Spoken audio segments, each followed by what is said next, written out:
This happened about 5 years ago in the Pocono Mountains.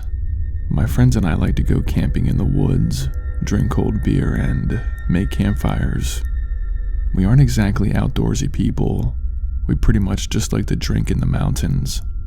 Anyway, it was me, my boyfriend, and 3 other couples, so 8 of us in total. Our campsite was deep in the mountains. Like, there was no one for miles. Kind of creepy when you think of it, but that's not even the scary part. We made our campfire, roasted hot dogs and burgers over the flames, and drank Miller Lite from the cooler. It was actually a great time. My boyfriend was a big horror buff, so he would tell tons of ghost stories for hours, and we would just listen. By the time it got dark out, we were all pretty tired and decided to call it a night. We had packed a huge tent. It actually fit all 8 of us very comfortably. We kept the fire going though, just to ward off any unwanted visitors. I can't remember what time, but late in the night, my boyfriend woke me out of my sleep. I was groggy, but my boyfriend said to wake up and look out the tent. There was a man walking around our campfire. He was holding a hatchet. He looked wild. He was shirtless, long thin hair, a scraggly beard, and very skinny. We watched silently as he went through our coolers, took out beers, and started chugging them. He found the meat patties and ate them raw. It was only me and my boyfriend awake. We did not want to wake anyone else up, in case they made too much noise and the man heard us. That's when the man saw our tent and started to walk over to it. My boyfriend and I immediately pretended to be asleep. We heard the man right outside our tent. He was sniffing and making strange mouth noises. I wanted to scream, but my boyfriend held his hand against my mouth. Then it was quiet. After a few minutes, my boyfriend and I looked back out the tent and did not see the man. He was gone. We immediately woke up our friends. The campground was a mess. Beer cans and food was thrown everywhere. We told them it was some crazy guy with a hatchet, and we needed to get the hell out of here now. Our friends didn't argue. We packed up all our things into our cars and got out of there. We all still go camping as a group, but closer to civilization. We still have no clue who that man was and what he was doing. I'm just glad he didn't hurt me or my friends.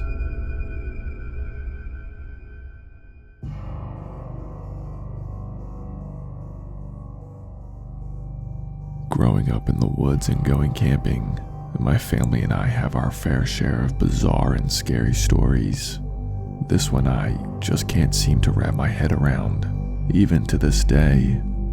My parents own 35 acres of property in the deep Rockies, about 2 to 3 hours away from our home. We spent as much time as we could camping there, as we all loved it. It was secluded and beautiful, and we had a lot of freedom there as kids. My parents were both experienced campers and backpackers, and had both grown up in the mountains. One day, we head up at night, arriving at the property around 9 or 10 p.m. We were all tired and start to unpack the tents and such from the car. The minute we got out, though, we all get this strange feeling.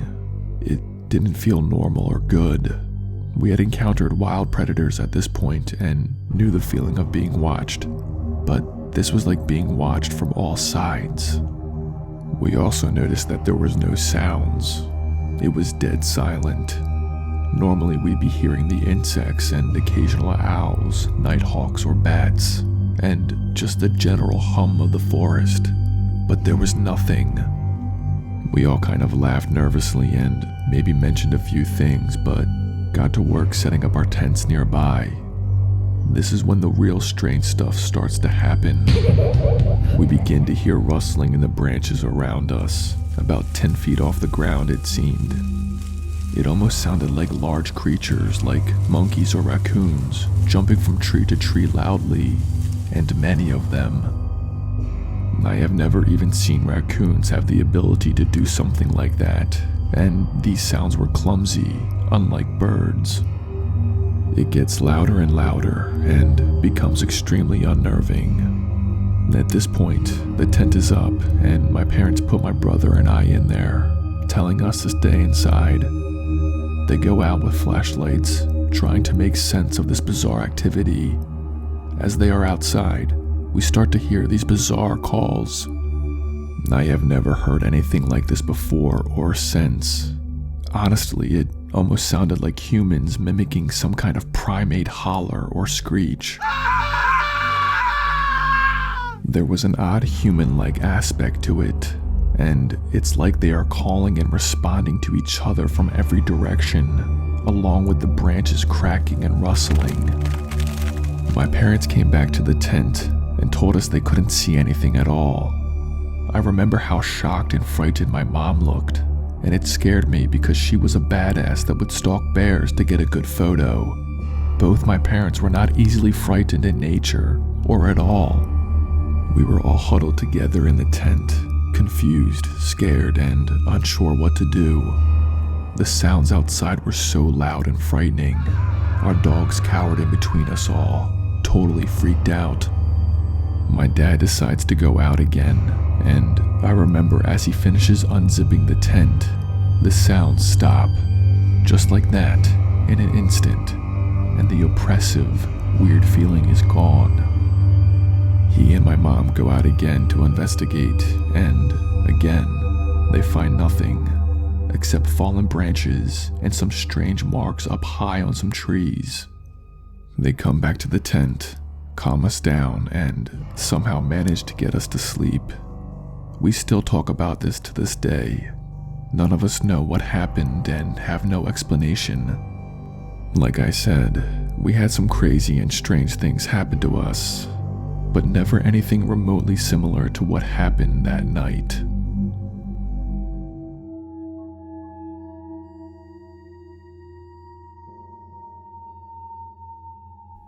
I still get goosebumps telling this story. My family has a cabin house in Davis, West Virginia. It's been in our family for over 3 generations, but only one time have odd and unexplainable things happened. This story takes place when my friend Jamie and I went up to the cabin last summer to go camping.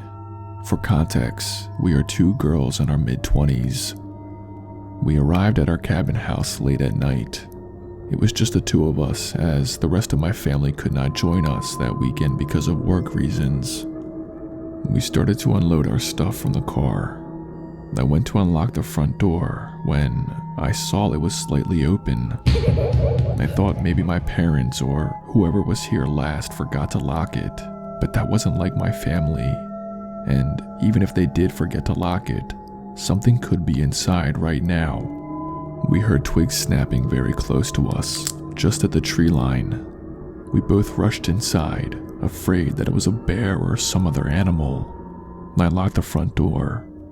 We checked the house to make sure nothing was stolen or any animals had gotten inside. The house was fine. We then looked out the living room windows to see if we could see a bear or anything walking around out there. We saw nothing. That's when I realized I had forgotten my cell phone charger in the car. I went back out very quickly to get it, but when I got to my car, I saw that every one of my tires was flat. I shined my cell phone light at the tires and could see slash marks. My tires were fine the 3-hour drive up here, and now they were slashed. Someone had done this while we were inside. I sprinted back to the cabin and locked the door. I told Jamie about the tires. We both tried using our cell phones to call for help, but the reception was horrible. We tried not to panic. I said in the morning, we will walk in the direction of civilization until we get a cell signal or run into help. It was only a short time of sitting together in the living room, talking about our plans, when there was a loud knock at the back door. We both froze in fear. It was nearly 1 a.m. We were stranded here with no reception, and now someone was banging on the door. I knew whoever slashed our tires was the one knocking. We continued to sit there frozen in silence, praying whoever was out there would just go away. If they were willing to slash our tires, who knows what else they were willing to do. There was another loud bang on the back window. We heard laughter, like whoever was doing this was amused. I had never been so scared in my life. I grabbed a fire stick poker for protection. We had no choice but to stay alert and awake all night and hope that whoever was outside did not try to come in. And thankfully, they didn't. It was eerily quiet the rest of the night, and no, we did not get 1 second of sleep. As soon as the sun came up, we bolted for the main road. We got reception about a mile away from the cabin. I called my parents in AAA.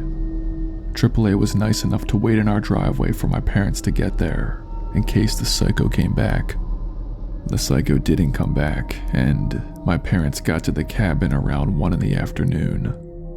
We all searched the premise of the cabin and didn't find any signs of damage or break-in. We had my car towed back to our home 3 hours away, and I tipped the AAA man very nicely. We now have security cameras set up at our cabin. I've been back twice since this happened, and we haven't had any disturbances. I hope it stays that way.